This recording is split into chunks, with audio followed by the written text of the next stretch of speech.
ఇంకొక మాట ఇది గుర్తుపెట్టుకోరు దయచేసి, కార్పొరేటర్లు ముఖ్యంగా డివిజన్ ప్రెసిడెంట్లు కార్పొరేటర్ ఈ కాంచెల్లి ఇది ఒక్కసారి ప్రోగ్రామ్ అయిపోయాక ఎస్ఐఆర్ అయిపోయాక ఒకటే ఓటర్ లిస్ట్ ఉంటుంది. ఇక జిహెచ్ఎంసీకి అలాగ లిస్టు, అసెంబ్లీకి అలాగ లిస్టు, పార్లమెంట్కి అలాగ లిస్ట్ ఉండదు, ఇక ఒకటే లిస్టు. కాబట్టి చాలా ఇంపార్టెంట్. నెక్స్ట్ వచ్చే ఎలక్షన్ ఎవరది మరి మీ ఇష్టం. ఇక డివిజన్ ప్రెసిడెంట్లు కార్పొరేటర్లు కావాలనుకుంటోళ్ళు, ఉరుకులాడాలనుకుంటోళ్ళు సీనన్న కంటే ఎక్కువ మీకు ఫికర్ ఉండాలి. శ్రీనివాస్ యాదవ్ ఎలక్షన్ మళ్ళీ ఇంకో 2 నెలలకు ఉంది.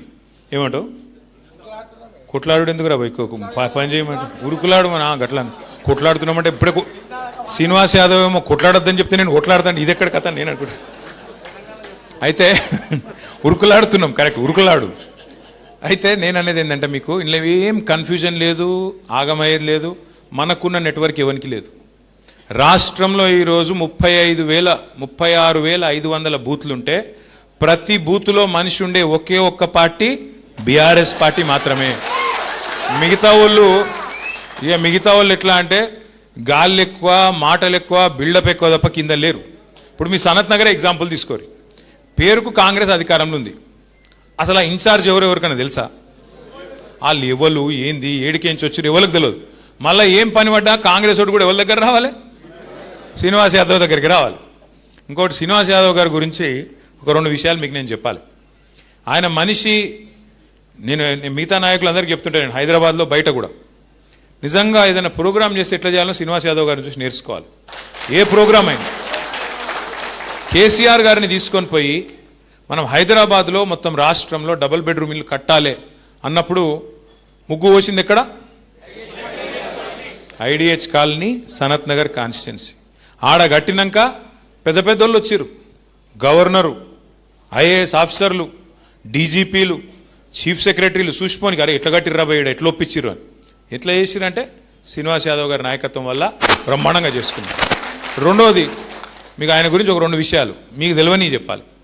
దగ్గరగా ఇద్దరం పనిచేసినాం 9.5 ఏళ్ళు మంత్రులుగా. పనిచేసినప్పుడు నేను ఇది ఉత్తగా చెప్తలేను, మీడియా ముంగటనే చెప్తున్నాను, నేను ఉత్తగా కూడా చెప్తలేను. హైదరాబాద్ పొలిటీషియన్లు జనరల్గా నేను వీళ్ళ పేరు వాళ్ళ పేరు చెప్ప బాగుండదు. ఎక్కువ వరకు ముఖ్యంగా కాంగ్రెస్ వాళ్ళు అయితే ఎక్కువ వరకు ఏముంటుందంటే ఈ ల్యాండ్ దందాలలో ఉంటారు. ఈ ల్యాండు, ఆ ల్యాండు, ఆ సెటిల్మెంటు, ఈ సెటిల్మెంటు, అన్న వీనికి ఫోన్ చేయి, వానికి ఫోన్ చేయి, నేను చేయకపోతుంటే. గమ్మత్ ఏంటంటే మేము 9.5 ఏళ్ళు కలిసి పనిచేసినాం.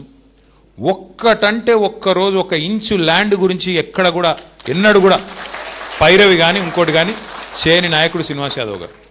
రెండవది హైదరాబాద్ నాయకులకు ఇంకొకటి ఉంటుంది, నేను పేర్లు చెప్తే బాగుండదు ఇప్పుడు, కానీ తెల్లారలేస్తే ఈ ఏసీపీ నెయ్యి, ఆ సిఐ నెయ్యి, ఆ ఎస్ఐ నెయ్యి, గీ ఎంఆర్ఓ నెయ్యి, గా ఎంఆర్ఓ నెయ్యి, గీజెడ్సీ, గా జెడ్సీ, గా డీసీ, గీ డీసీ.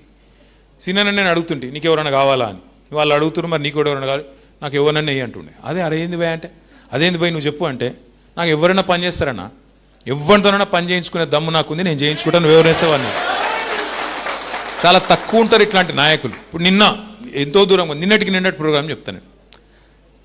ఆడ టిమ్స్ అని కట్టినాం మనం హైదరాబాద్లో, బస్సు దవాఖానలు పెట్టినాం.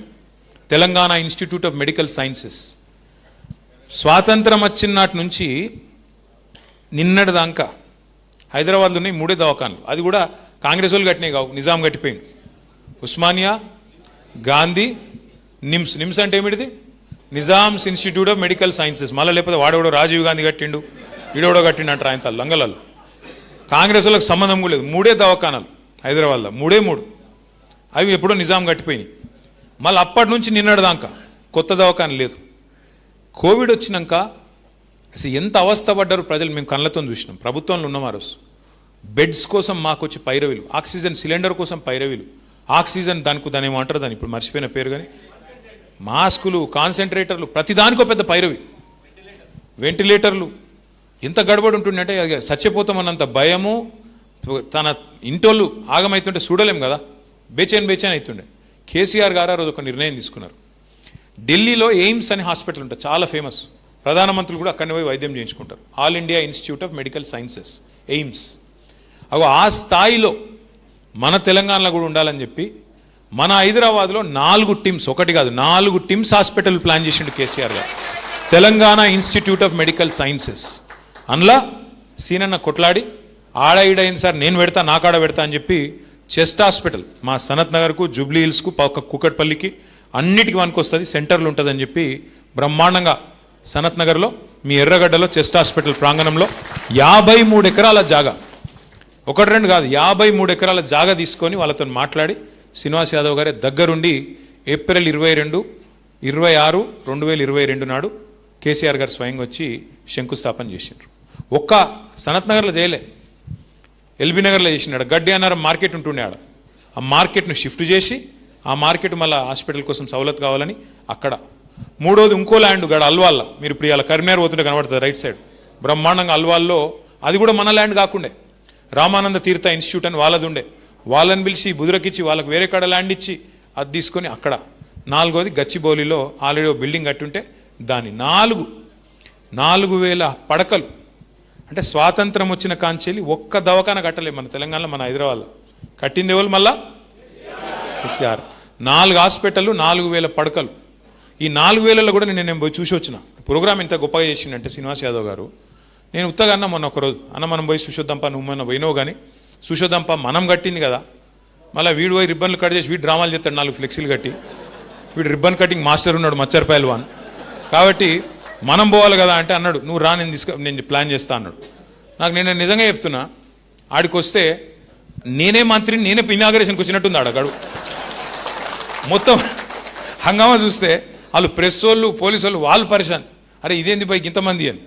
అంటే పాయింట్ ఏంటంటే ఏ ప్రోగ్రాం చేసినా అంత పకడ్బందీగా, అంత వ్యూహాత్మకంగా, అంత ప్రణాళికబద్ధంగా మీ నాయకుడు శ్రీనివాస్ యాదవ్ గారు చేస్తారు. ఆయన మీకు నాయకుడుగా ఉండడం మీ అదృష్టం. ఆయనను చూసి మిగతా చాలామంది నాయకులు నేర్చుకోవాలి. పార్టీ ప్రోగ్రాం అయినా, గవర్నమెంట్ ప్రోగ్రాం అయినా, ప్రజల ప్రోగ్రాం అయినా ఎట్లా చేయాలి, ఎట్లా చేస్తే ప్రజలకు లాభం అవుతుంది, పార్టీకి లాభం అవుతుంది అనేది ఒక ఆర్ట్. అది ఇవాళ శ్రీనివాస్ యాదవ్ గారు మీకు అట్లాంటి నాయకుడు మీకు ఉండడం అదృష్టం.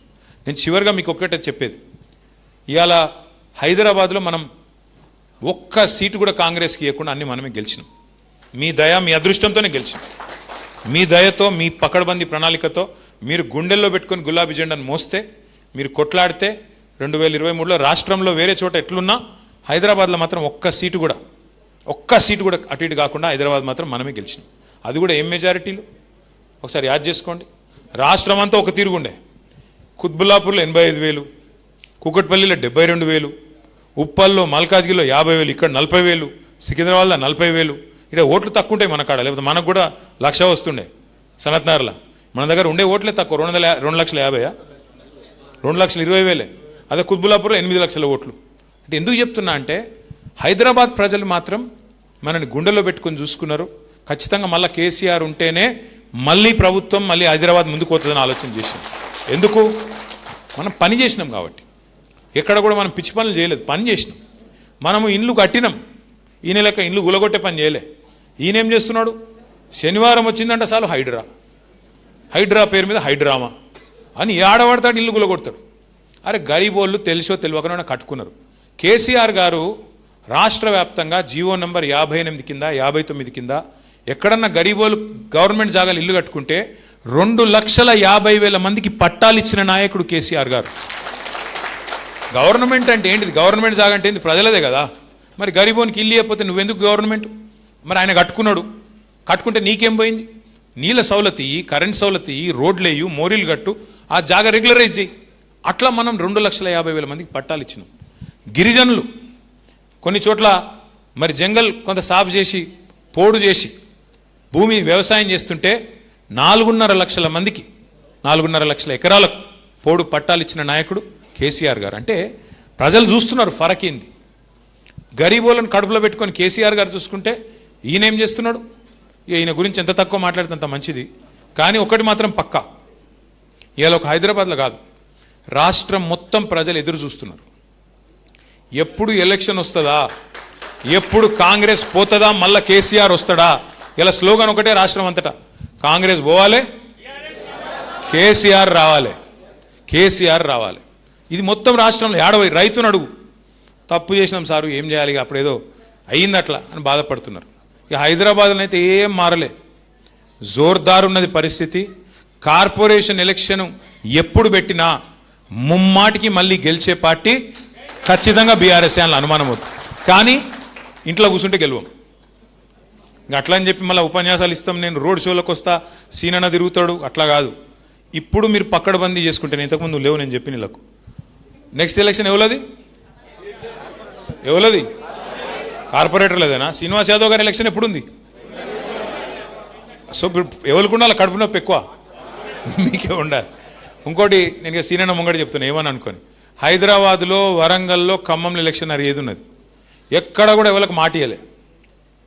ఎవరు ఎక్కువ ఉరుకుతే, ఎవరికి ఎక్కువ సర్వేలు వస్తే వాళ్ళకి టికెట్లు ఇస్తాం. అది కూడా చెప్తున్నా కుల్లా, ఏమని అనుకోరు. ఇక ఉరుకులాడు, నాకు టికెట్ కావాలి, ఉరుకులాడు, తిరుగు, ఎక్కువ చెయ్యి, పని చెయ్యి, ఏమనుకోకరు. మా వేదిక మీద కూర్చున్న కార్పొరేటర్లు అందిట్టుకోకరు, మీరు వాళ్ళకంటే కూరుకురు, నేను వద్దంటలేను. వింటున్నావా రూపమ్మా? గట్టిగా తిరుగు. నేనేమంటున్నా అంటే, అంతేనా సినన్నా? ఓపెన్ కాంపిటీషన్, ఓకే పక్కానా వద్దా? ఓపెన్ కాంపిటీషన్ ఓకేనా? ఉరుకులాడాలి. ఎవరికి టికెట్లు కావాలనుకుంటారో, ఎవరు గెలవాలనుకుంటారో, ఎవరు గల్లీలు ఎక్కువ తిరుగుతారో, ఎవరు బస్తీలు ఎక్కువ తిరుగుతారో. ఉన్నాయి సమస్యలు లేవా? కాంగ్రెస్ గవర్నమెంట్ వచ్చినాక సమస్యలే ఉన్నాయి తప్ప ఏమున్నాయి? ముఖ్యమంత్రికి దోమలు కొట్టే తెలివి కూడా లేదు, దోమల మందు కొట్టే తెలివి కూడా లేదు. చూడు, చెత్త తీస్తుండ్రో లేదో నాకు తెలియదు, రైతు బంధు పడుతుందో లేదో నాకు తెలియదు, మరి నీకు ఏమెరక? ఏం తెలుసు? ఒక గసంటోడు ముఖ్యమంత్రి.